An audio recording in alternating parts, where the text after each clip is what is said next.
Edition of On the Record this evening. For the next hour, we'll be enjoying a lively and informative debate among the three nominees for one of the most interesting and competitive political races on the ballot locally in this political season. It's competitive and interesting because it is an unusual race because it involves an empty congressional seat. It's the 21st District congressional seat that's being vacated by the retiring Lamar Smith, who is leaving Congress after 31 years in office. So we're expecting a very interesting discussion among the three nominees for that seat coming up in the next hour. This debate is sponsored by the League of Women Voters. The League of Women Voters San Antonio area is a nonpartisan organization which works to encourage and support the active participation of citizens in their government. For nonpartisan information on the candidates and the issues that are involved in the November 6th election, just go to vote411.org. And now let's meet our candidates, and we will be meeting the candidates in the order in which they will appear on the ballot, that you will see them either when early voting begins next week or if you go to the polls on Election Day on November 6th. Chip Roy is our Republican nominee. His career experience includes working as a federal prosecutor and a federal banking analyst. He served as the first Assistant Attorney General of Texas, the Chief of Staff to U.S. Senator Ted Cruz, and the Senior Advisor to Texas Governor Rick Perry. Mr. Roy, thank you for joining us this evening. Thank you. Joseph Kopser is a U.S. Army veteran and has worked in private industry. Leading up to the 2018 primary election, he was serving as president of the advisory and analytics firm Grayline, as well as a member of the Defense Council of the Truman National Security Project. He's a former member of the board of directors of the Greater Austin Chamber of Commerce and the chairman and co-founder of Bunker Labs Austin. Mr. Kopser, thank you for joining us this evening. Thank you. Lee Santos is the Libertarian nominee for this seat. She is a retired businesswoman who currently works as a beer hops farmer. She describes herself as a hardcore libertarian, and she's also a black belt in Kenpo karate. So I'll know who to turn to if this debate gets out of hand this evening. Couple minutes on the ground rules. Each candidate will have 2 minutes to respond to each question, and then if you wish, each candidate will then get a 1-minute rebuttal. Please do me a favor and stick to the time because we have a lot of issues to discuss, as you well know, and we want to make sure that everybody's opinion is heard, respected, and appreciated. So thank you in advance for going along with these rules. And let me start with the first question. Do you think the deficit is a serious problem facing this country today, Mr. Roy? And please explain your position. Absolutely. First of all, I really want to appreciate you all for hosting this debate, the League of Women Voters, Klrn for putting us on television, allowing the voters to be able to hear from all the candidates, and thank you very much. Also want to send our prayers and thoughts for those that are affected by the flood waters that are obviously ravaging central Texas, and make sure that people are heeding warnings and staying out of harm's way. The deficit is obviously a very significant problem. $21.5 trillion of debt is currently what is hanging in the balance for our children and our grandchildren. Unfortunately, neither party is serious about stopping the spending problem in Washington, D.C. I think that we need to, in Congress in January, Congress ought to convene, and they shouldn't leave town until they've passed a 5-year balanced budget and appropriated to that budget. It's something that can be done, but unfortunately there hasn't been the seriousness and the resolve to deal with the spending issues on Capitol Hill. The president sent a 5-year balanced budget up to Capitol Hill about 18 months ago. But what you saw was a failure to take it seriously from either Republicans or Democrats, and they laughed it back to the White House. I think that we need to have people who are serious about this issue in Washington and will take it seriously and look across the options in front of them and figure out how to balance the budget like every human being, every person, every family, every state has to do throughout the country. Families have to do it. And unfortunately, that $21.5 trillion, that represents about $175,000 per taxpayer. So that's something we do not want to saddle with our children and our grandchildren. Mr. Kopser, what are your ideas on dealing with this budget issue? Well, we first have to recognize, and before I go into my answer, I want to also thank the League of Women Voters for organizing this event and Klrn for hosting, because it is important that we talk about all these issues. And when it comes to the deficit, this is an issue that will have long-term implications in a number of arenas. So first, starting with national security.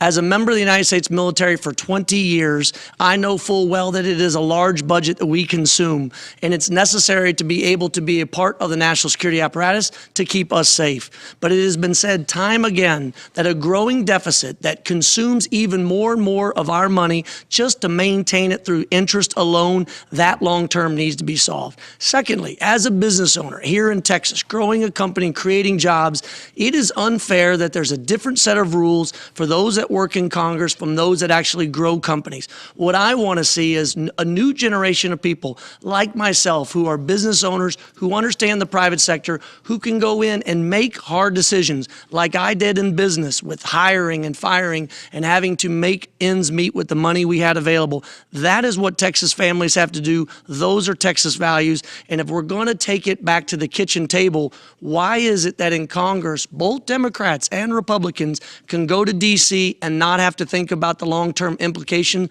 on parents and on kids and the grandkids that are to come? I want to see responsible steps taken, and last year's tax bill went too far. It cut too deep, and we're already seeing now that it's cut into our ability this year to be able to balance our budget, and even more so the attacks that it made on our healthcare system to remove the individual mandate was a further example of chipping away at what we need, which is a long-term solution. Ms. Santos, what's the libertarian take on the budget deficit currently facing this country?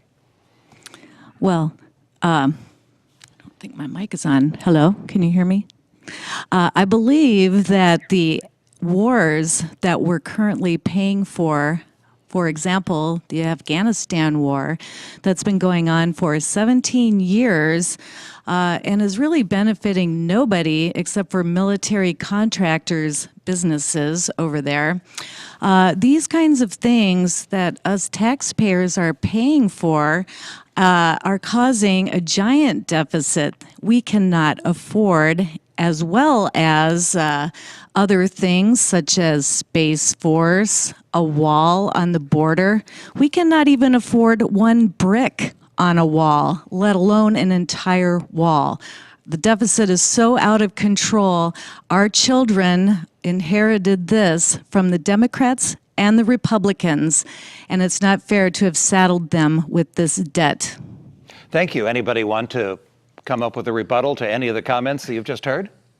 If not, we'll move on to the next question. And Ms. Santos just mentioned a wall, so here's the million-dollar question in the minds of a lot of voters, and that is immigration. And I'll start with you, Mr. Kopser. What is your take on the current immigration issue? Everything from whether or not we need greater policing and a wall on the border to what should be done about the dreamers, who are young people who have lived in this country without legal citizenship or residency for much of their lives. What is the proper solution to these immigration issues which have vexed us for so long? Well, the proper solution is actually sitting at the table, Democrats and Republicans alike. But I know for a fact that we have not had real comprehensive immigration reform in over 40 years in this country since President Ronald Reagan actually set forth. What I want to make sure we can do as a country is respect our values, which is a welcoming nation. For those immigrants like my German ancestors coming to this country for a better life, for those workers that are coming here for jobs and opportunity to help their family, or those seeking amnesty to be able to escape the violence like the drug war going on in Central America. But we can do all of that and give dreamers the status that they have been promised, to be able to give them the certainty so they can stay here, they can live here, they can work here and raise families.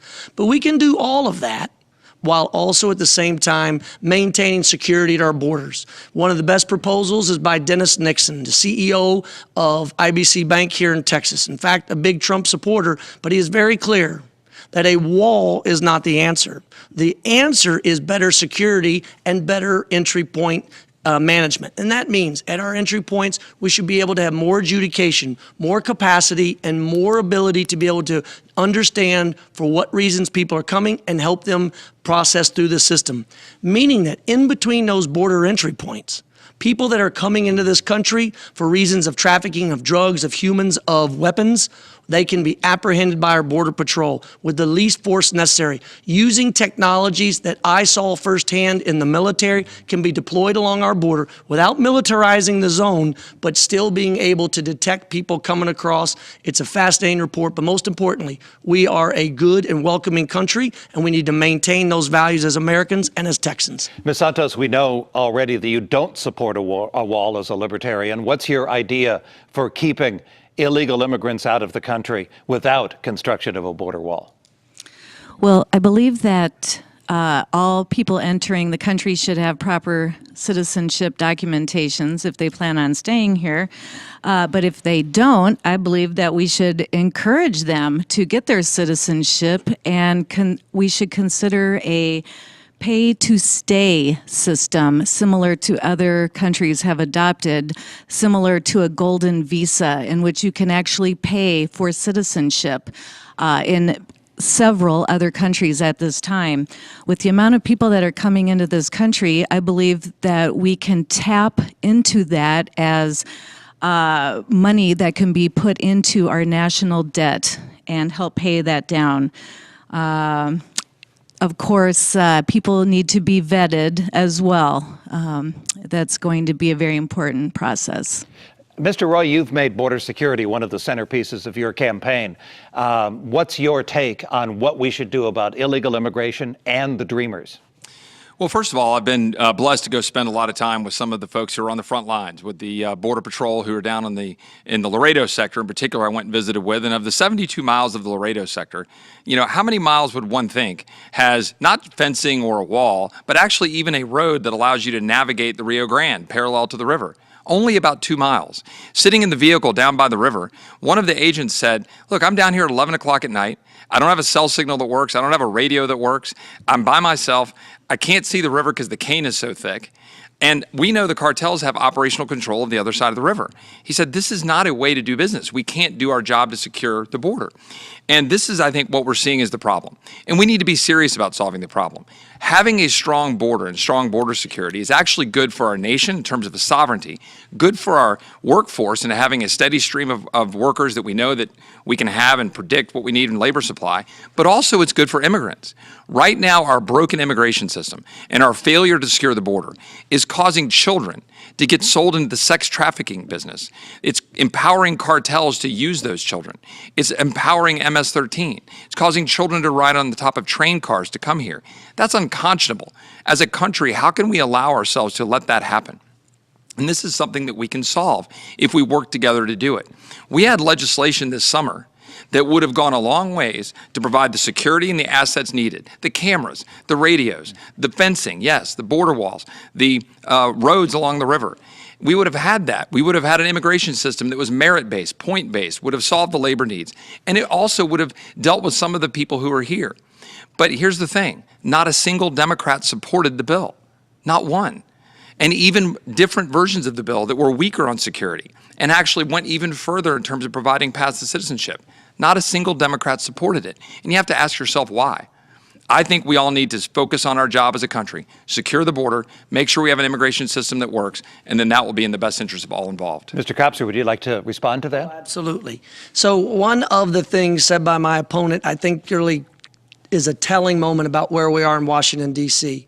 The piece of legislation proposed by the Republicans was not perfect, but it was okay.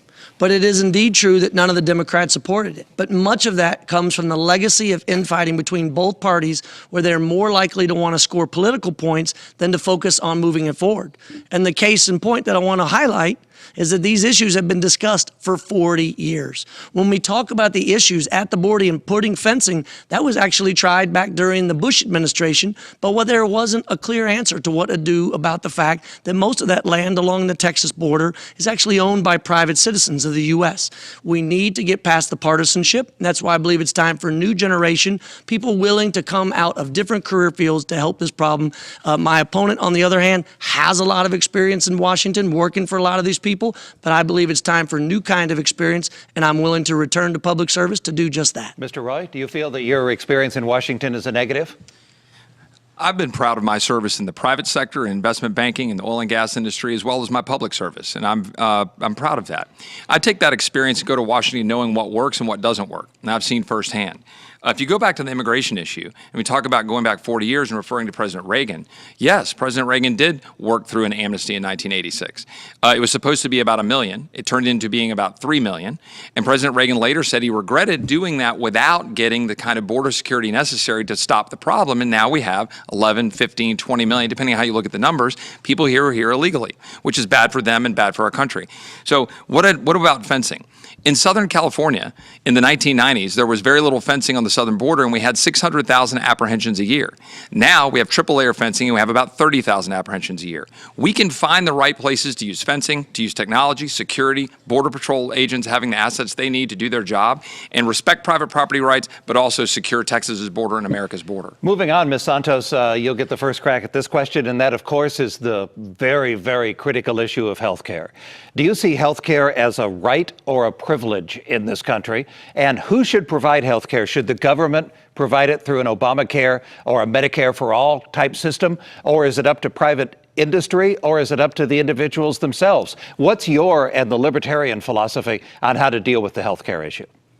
I believe that the entire industry should be privatized. I was victimized by the Obamacare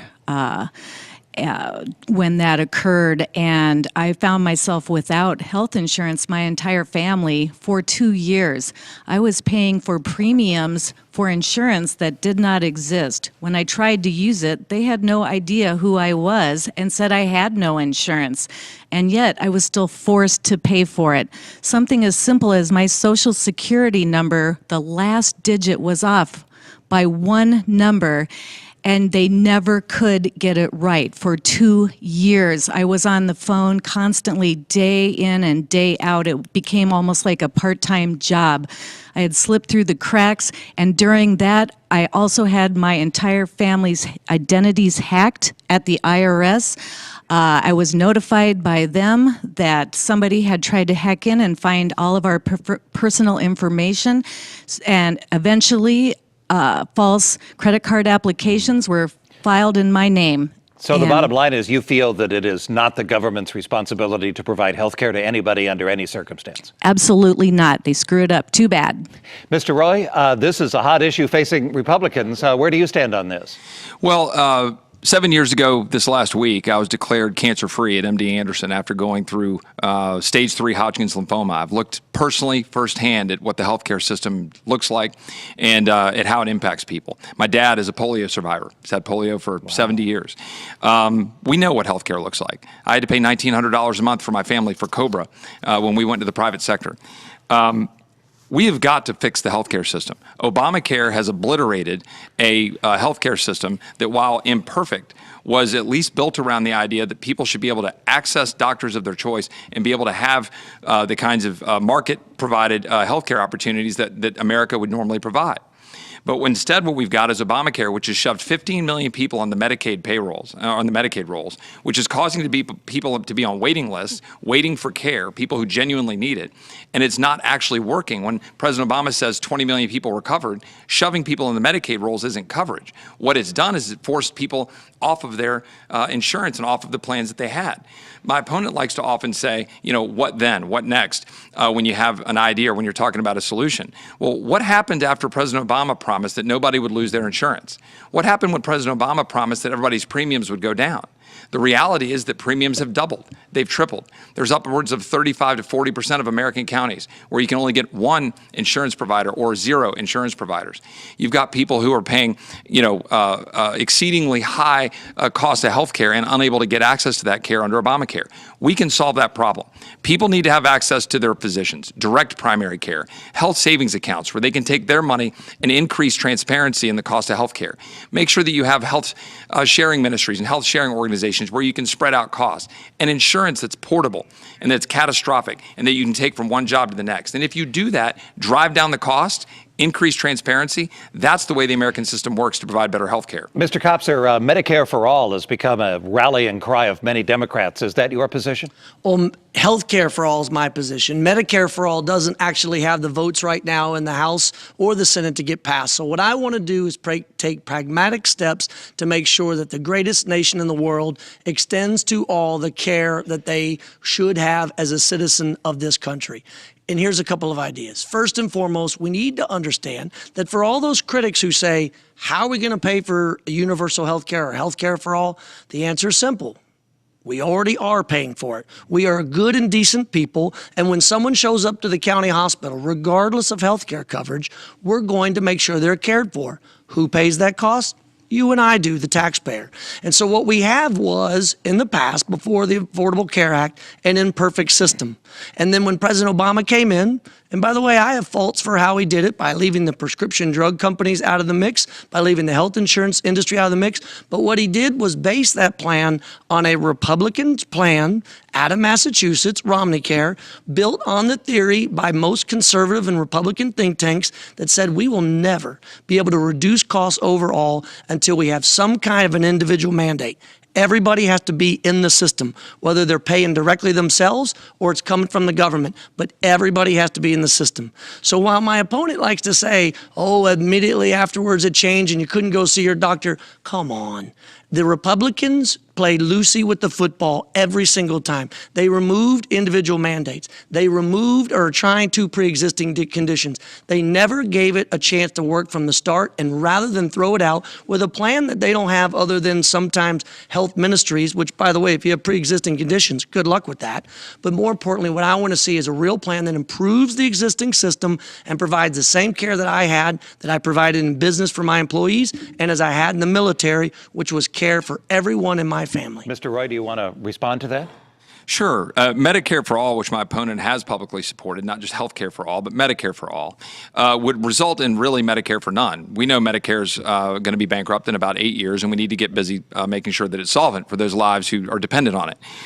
The reality is that Medicare for All would cost upwards of $32 trillion by even left-leaning organizations such as the Urban Institute that have decided that it would cost that much. We know what that would do to our economy. That's basically spending the size of our economy every year into the future. And, you know, if we think about what that actually does to people, it's going to force people to have to be in wait lists like we've seen with Medicaid, what we're already seeing happening in states where Medicaid has been expanded. And let's talk about pharmaceutical costs and what we could do there if we were to eliminate right now the safe harbor provision from the anti-kickback statutes. You could drive down pharmaceutical costs right now. There are things we could do on a bipartisan basis to solve healthcare instead of bankrupting the entire economy and bankrupting the healthcare system through Medicare for all. Moving along, Ms. Santos, do you have anything you want to add? No. Okay. Well, I would like to rebut that. Okay. So, and thank you for the opportunity to rebut it, because what I heard my opponent say is that Medicaid and Medicare could be made bankrupt after several years if everyone's on it. Well, I just want to be very clear. We have right now a Senate Majority Leader who announced yesterday, Republican Mitch McConnell, that because we now don't have as much revenue in the government and because of that tax cut they pushed, the Republicans are going to have to take a serious look at Medicare, Medicaid, Social Security, and its long-term solvency. So what you have is, again, Lucy in the football. There's no plan. There's no backup. If you get pre-existing conditions, you're out of luck. Unless, of course, you happen to work for Ken Paxton, and then you can work out a deal like my opponent did. You can read about it in the Dallas Morning News and take his words, which is he kept his health care because he needed health care. I want all Texans to have that health care, not just ones who get sweetheart deals from Ken Paxton. Let's move on to the next question, and this is for you, Mr. Roy. What's your position about what we can do to stop the problem of gun violence in our schools, on our streets? What's your position on guns generally? Where should we go from here? Well, I appreciate that question. Our Bill of Rights are critically foundational to the ability of all Americans to live by their God-given rights, and the Second Amendment is obviously one of those. I believe that we should be able to defend our families, defend our nation, unfettered by the regulations by some who would like to, as Rahm Emanuel would often say, never let a crisis go to waste. And, my opponent likes to say that he supports gun rights, but yet if you look at his website during the primary, when perhaps it was maybe more popular to do so, he said, quote, "The only reason a private citizen can accurately use or justify owning an assault-style weapon or high-capacity magazine is that he or she is seeking to commit mass murder and violence on innocent American lives." Now his website says, "I cannot imagine any reason why someone would want to buy assault weapons and large capacity magazines." He's softened that language. Now, understand politically why that might be the case, but the fact is that he was basically targeting law-abiding citizens who have weapons that they use to defend themselves, and then basically saying, oh, they must want to go commit mass murder. The fact is that 75% of the mass murders that we've seen over the last 20 years, if you go look at the data, have been caused by people who've grown up in broken homes. We've got a broken society where we're having people grow up in homes that are one-parent homes, where there's drugs, where there's problems. And if you look at that, you see that there's a correlation to that. We've got to get back to fixing civil society and making sure that we've got a climate in which we're raising people that can understand how we respect each other's rights and won't go down the road that we've seen some of these go down. Mr. Kopser, you've been accused of being a flip-flopper on this issue. What is your position? No, my position is very simple. In May of 1993, I joined the United States Army, and in that time, I raised my hand and swore an oath to the Constitution of the United States, and that includes all the amendments, to include the Second Amendment. And I want to be crystal clear here. All responsible gun owners have nothing to fear from me as a representative. In fact, it's been accused by Ted Cruz and others that I'm coming to grab their guns. I just want to be very clear. There was a time that I grabbed my gun every time I left my vehicle in combat in Iraq. I did grab my gun every time we left the wire to go out into the streets of Iraq. There is a difference between the weapons of war over there and the need for civilians to be able to feel safe in their homes. And those civilians should feel just as safe, whether they're in schools or churches or places of worship, and beyond that, movie theaters, you name it. So here's what we do. Common sense gun reform. Over 70% of Americans already say, gun owners included, that they want to restrict weapons from the hands of criminals and terrorists and those that are beating their family members, and most importantly, those that are not in their right mind. The Command Sergeant Major James Pippin, who I served with in Iraq, he has in his home, like his right allows him, more weapons than probably Walmart sells in a day. We don't agree on many of these issues around the Second Amendment. He would want to have more liberty and freedom. I want to have more understanding of the fact that we can balance the Second Amendment with also understanding the fact that sensible gun control, like making sure that people are on the no-fly list, are also not able to buy, making sure that we close the loopholes at our gun shows. And those people, those that are responsible gun owners, have nothing to worry from me as their representative in Congress. Mr. Kopser, if I could follow up on that, Ms. Please. Santos, I'll get to you in just a second. So do you support red flag laws? Anytime we have a situation to be able to determine that someone should not have a weapon. The best example was a woman I met in San Marcos. After she heard me speak about many issues, she followed me outside and said, "Sir, if you get to become a congressman, try to add one line to the background check, and that is call an immediate family member. Because had they called me, my son would be alive today. But because no one called me, I wasn't able to share with them that my son was not well. He committed suicide weeks later, and he's no longer on this earth." There are plenty of things that we can do to ensure safety for all and protect the Second Amendment. Ms. Santos, the libertarian position on this very, very contentious issue. Well, I fully support the Second Amendment. We are safe gun owners, and I come from a hunting family. So, but the changes that I would make, number one, I would definitely want to eliminate all bump stocks, and I would also want to increase the age to purchase rifles and guns to 21 years old. If you would like to use those weapons prior to turning 21, I suggest you join the military, because there's plenty of opportunities there for that. As far as protecting the schools, I have kids in school right now, college and high school, and it terrifies me daily. And I've talked to teachers, and their recommendations to me were to institute some type of a satellite office next door to schools with cameras and protection there, police with their guns right next door where they can monitor school parking lots and the comings and goings and be right there in case assistance is needed. Mr. Roy, if I could follow up with you, raising the gun buying age to 21, eliminating bump stocks, what's your feeling about that? Well, I think if you want to look at the problem that we're trying to deal with, right? My children were less than a mile away from where the bombs were going off in Austin, Texas. And I can tell you how, as a dad, we responded and how the families responded around the schools and the communities and wanting to make sure our schools are protected, showing up the next day, having conversations about what we need to do to make sure there's a heightened police presence, making sure there's the kind of security measures that should be put in place. And I believe very strongly those should be done. But I can tell you, as a former federal prosecutor who has prosecuted criminals who have misused firearms, put them behind bars for the very litany of things that my opponent, Mr. Kopser, just outlined, the kinds of activities that you should be prohibited from having a weapon. I can tell you that that's how you go about solving the problem. And I've done it. I've sat in court and we've made sure that people who shouldn't have weapons don't, and they're behind bars for engaging the kind of activity that that led to that. And so that's what I think we need to be focused on, is making sure that people who shouldn't have weapons don't. Mr. Kopser, moving on to the next question, and this is an interesting one, especially considering our times today. Where do you stand on the role of the federal government on women's issues? Everything from abortion to sexual harassment to the Me Too movement. What is the federal government's role in all of those issues involving women today?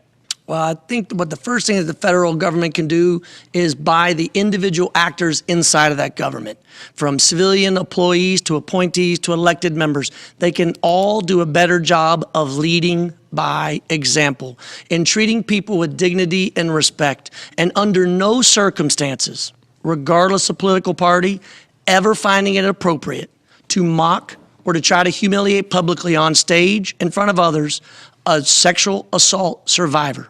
So the first thing the federal government can do, and I hope to do in Washington, is lead by example. But that leading by example includes some very basic tenets, like understanding that support for a woman to choose in all aspects of her personal health is important, and that we need to preserve that. But going forward, when the issues of health care go beyond just her and whether or not it ends up in society itself, we have to understand that her choices extend beyond just health care. It's where she works, when to start a family, where she wants to live, the schools. She should be just as able to walk down the streets in safety as any man. She should be able to walk late at night with any fear, without any fear that a man wouldn't have himself. So we can do a couple of things. Leading by example, as I did in business. The key leadership positions in our company were led by women. They were at the forefront in our campaign. It is led by women, the campaign manager and all the directors. If we empower women in a way that they are able to lead and demonstrate their capability just as good as any man, we won't need government regulations to empty even the playing field, because by their leadership alone, we will see it.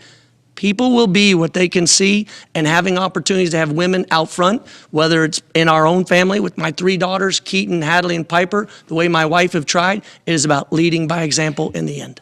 Ms. Santos, gender equality, abortion, where do you stand on these very key issues?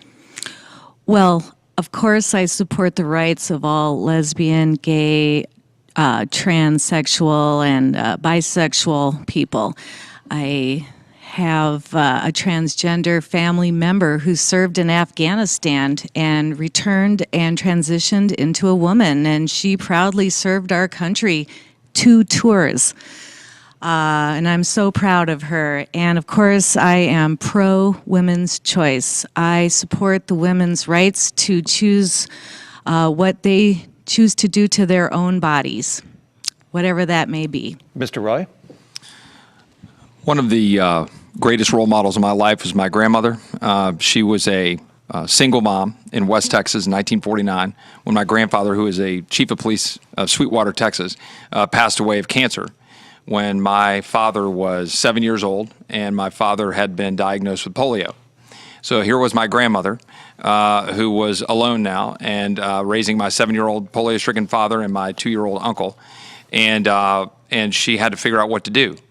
And she took multiple jobs, figured out how to get up early in the morning, take my dad to therapy, help him walk, figure out how to continue to raise her boys as a single mom. And then she ran for office. She ran and became the first woman elected county clerk in Nolan County, Texas, which was a big deal in 1950, 1951. And I learned from her. And it's one of the reasons why I wanted to get into public service. It's the kind of thing that inspires you and motivates you. And I've been very proud throughout my career to, in my way of hiring and my way of viewing things, try to blindly hire the people who are best for the job. And in doing so, have hired women to be the legislative director for Ted Cruz, for example, the executive director of my current campaign, women throughout the Office of the Attorney General. But again, with an eye towards hiring the best for the job, which often cases are women. And I believe that that's fundamentally important.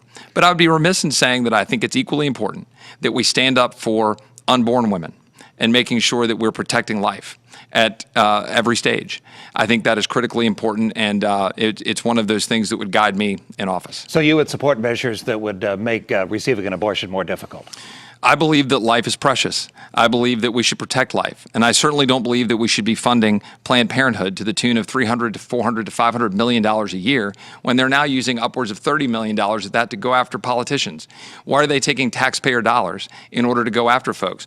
When in fact, Planned Parenthood performs 83 abortions for every one adoption referral in 2017.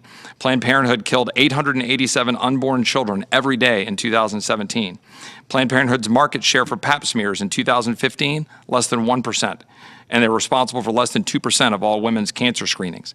So these are the kinds of things that I think ought to change. I don't think taxpayers ought to be funding that. Mr. Kopser? Oh, I fully support Planned Parenthood. And right now, what we have is a problem in this state of Texas, where while the Texas state legislature wants to make it harder for women to receive health care, at the same time, they're doing everything to restrict their ability to have everything from prenatal care to the counseling that they've needed. They've actually gone a step that's probably worse, which is allow the funding of organizations that are masking as organizations to help these women, when in fact what they're doing is try to scare them away or not even show them all the options they have, or worse yet, the gag issues.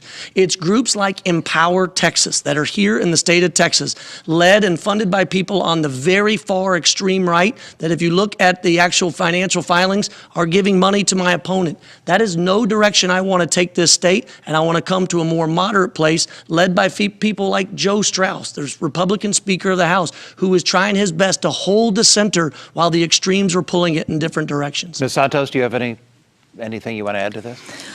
I support the idea of standing behind Planned Parenthood. I was a customer for many years, and I was very appreciative to have that as an option for me as a young woman. Ms. Santos, you get the first crack at the next question, and once again, it's a doozy. What's your position on human-caused climate change? Do you believe that it's real? And if you do, what do we as a society need to do about it? It is absolutely real, and I believe that we need to really transition into more electric charged vehicles. I'm a big V8 driving woman. I love my trucks. I love my sports car. But the fact is that oil is killing us. The price of gasoline, when we have many resources available to us for electric cars. I'm a big recycler. I came from Boulder, Colorado, some of the earliest recycling known in this country. We, at our repair shop, instituted many ways to make our business green by recycling oil filters, crushing the oil out of them before they were disposed of, recycling that oil in oil heaters that heated our entire shop. We recycled all of our cardboard, our trash. We're throwing away massive amounts of food that could be made into mulch. There's so many ways. I believe that more people should be recycling. We really need to push that effort forward and stop throwing away so much. Mr. Roy, here in a state that is now producing more than 4 million barrels of oil a day, do you feel that human-caused climate change is a justification for cutting back on the use of fossil fuels? Well, there are seven and a half, whatever billion people in the world. So the idea that human beings don't have some impact on the environment is something that I think would be questionable. But here's I don't think that's the right question to be asking. I mean, the question here is really what kind of regulation do we want to put in place, and what is the impact on the quality of life? Life expectancy around the globe, the entire globe, has more than doubled since the mid-1800s.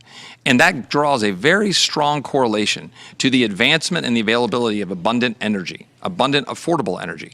That has truly transformed the entire way of life and advanced the human condition. It's literally powered our lives, powered hospitals, made it possible to have clean water, made it possible for people to be able to have all of the advancements we have today in medicine, heavily as a result of that availability of power and having affordable.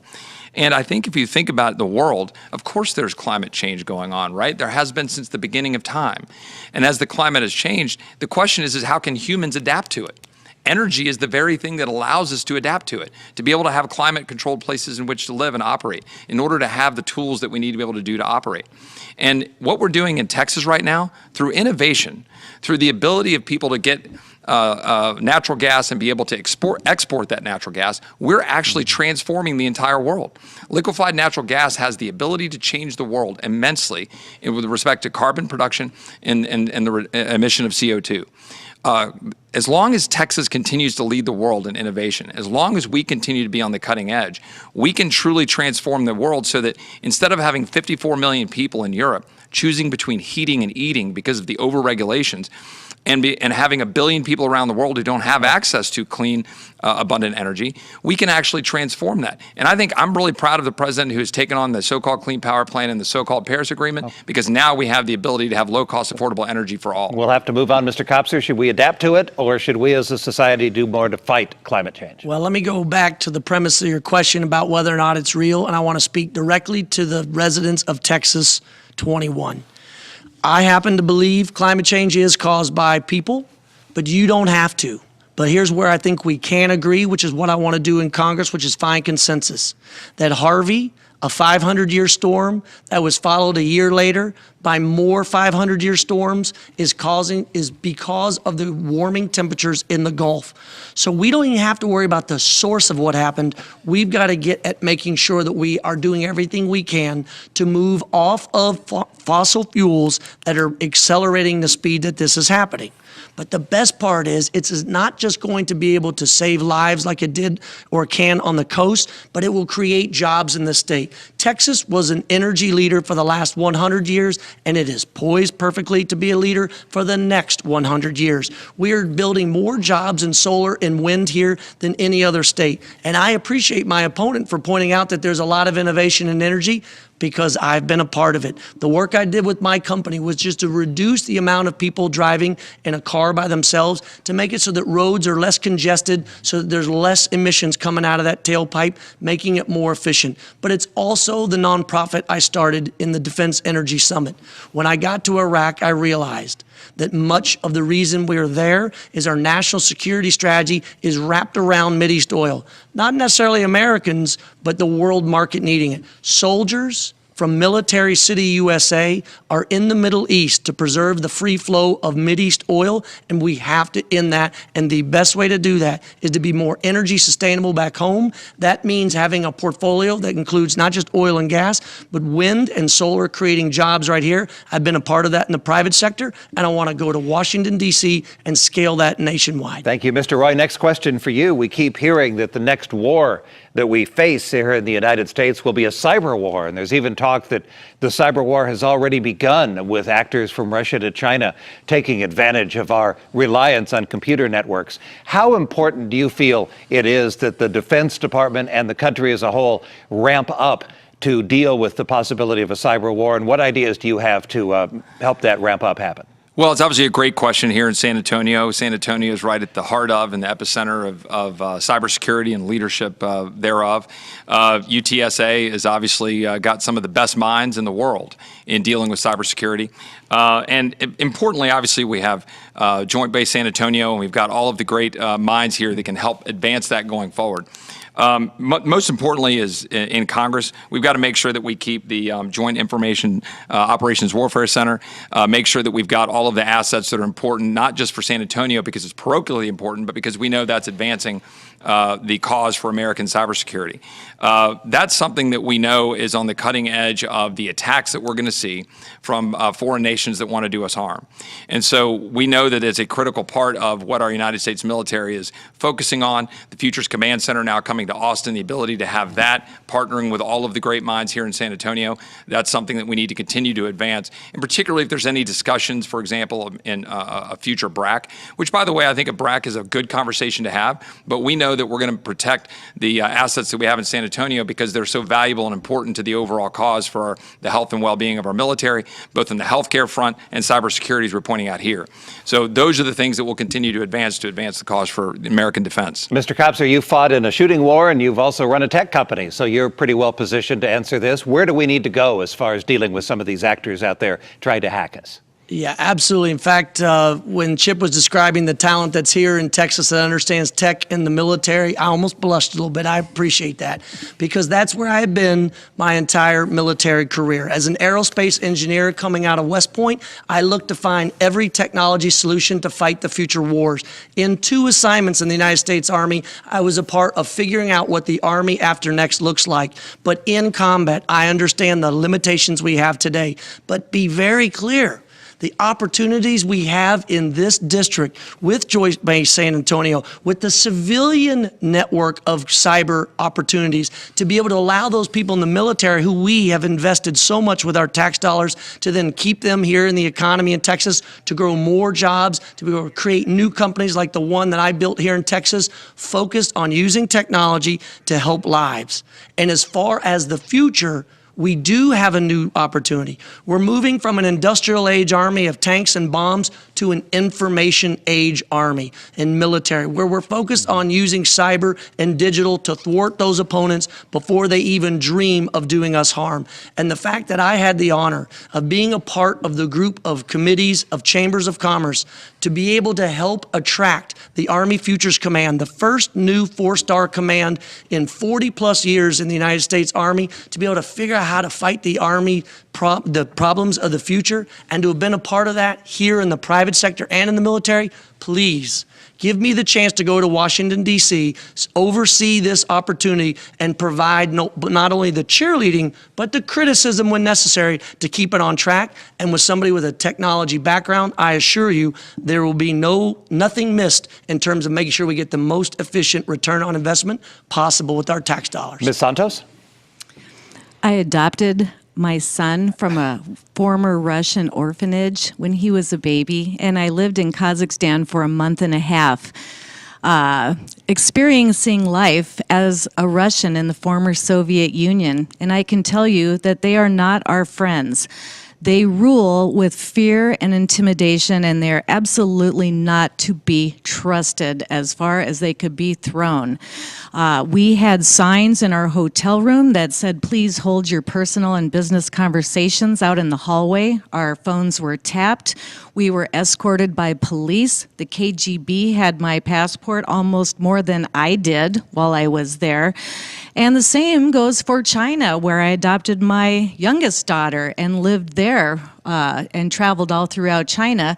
And the same could be said about that communist country. In fact, I drove right past the communist headquarters in Nanning, China. There again, communist countries, they've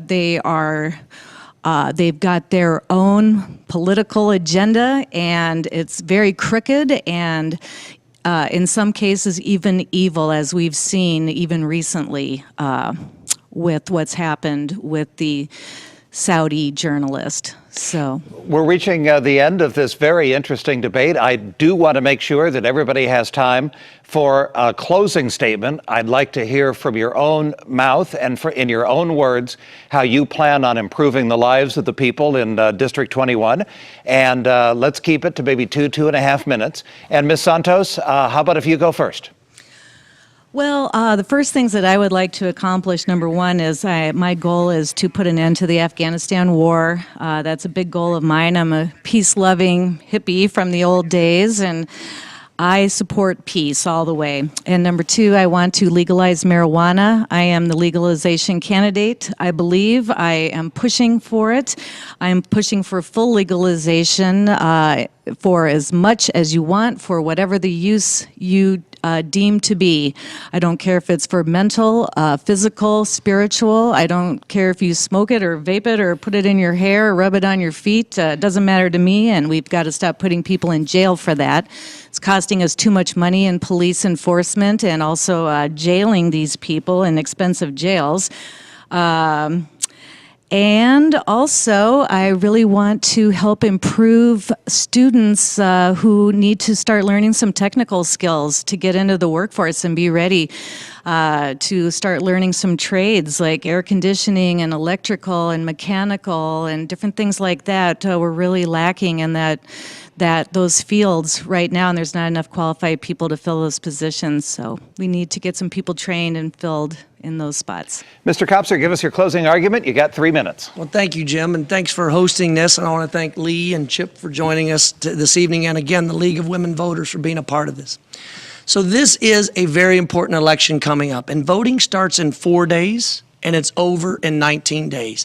But the work will go on beyond that. And the question you have to ask yourself as you're going into the booth or you're talking with friends, am I going to continue the trends of party partisanship, or were you willing to take an opportunity to look for people who are a new generation, who have not grown up on the Republican team or even the Democratic team, but in my case, people come from other teams, like in my case, the Army team.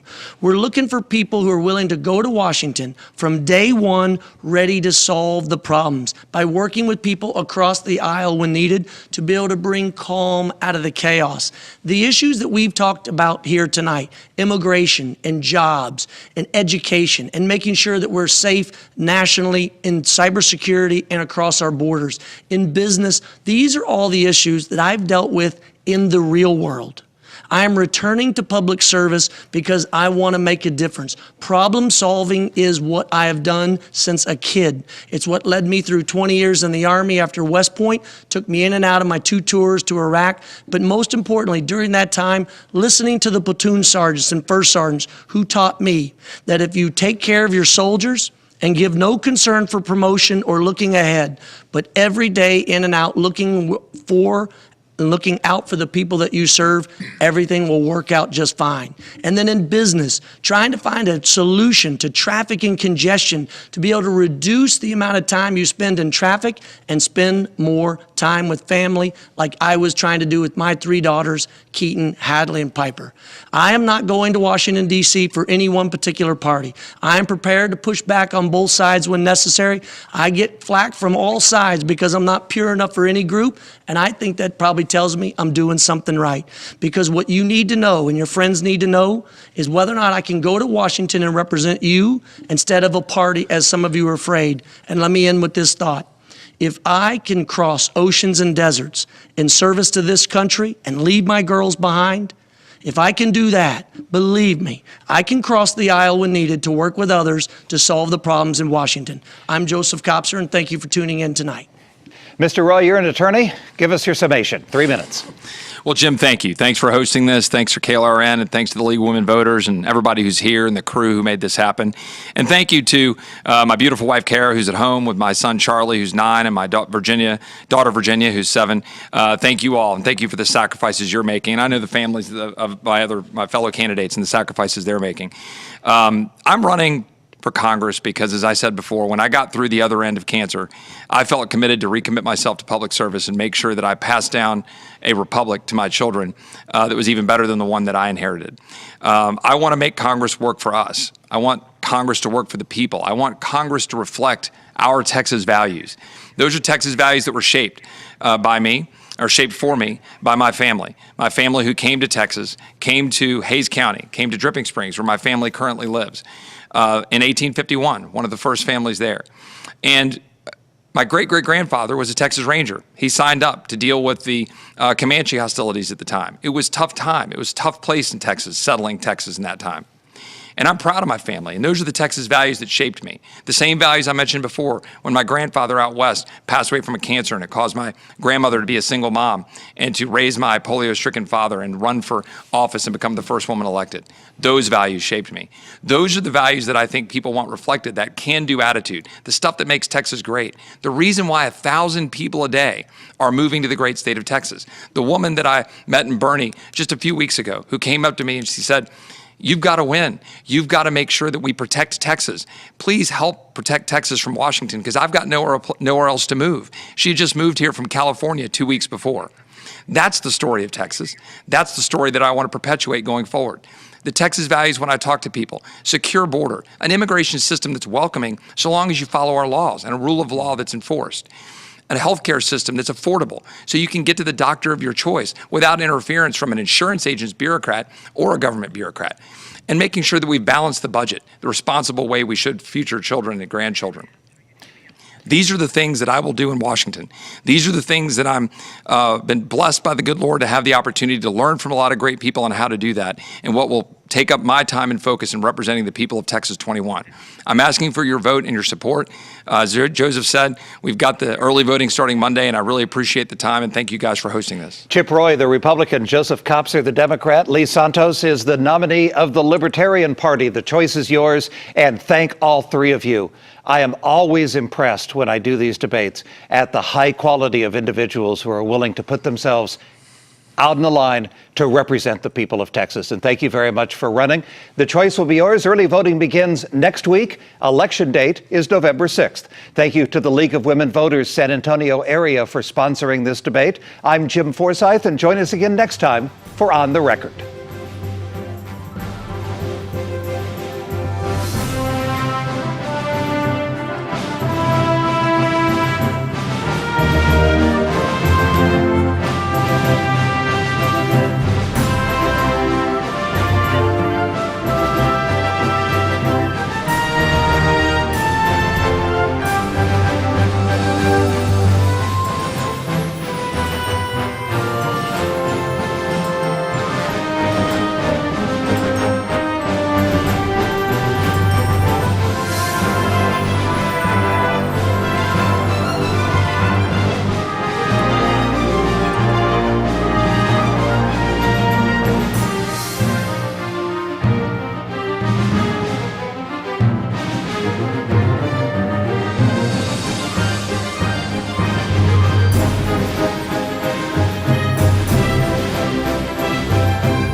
Gear up to hear some of your musical favorites at the Majestic Theater. Florida the Dance delights on October 21st. KLRN favorite Celtic Thunder performs on December 1st. Mannheim Steamroller keeps you in the holiday spirit on December 29th. And on March 19th, 2019, see the Beach Boys in concert. More information at majesticempire.com.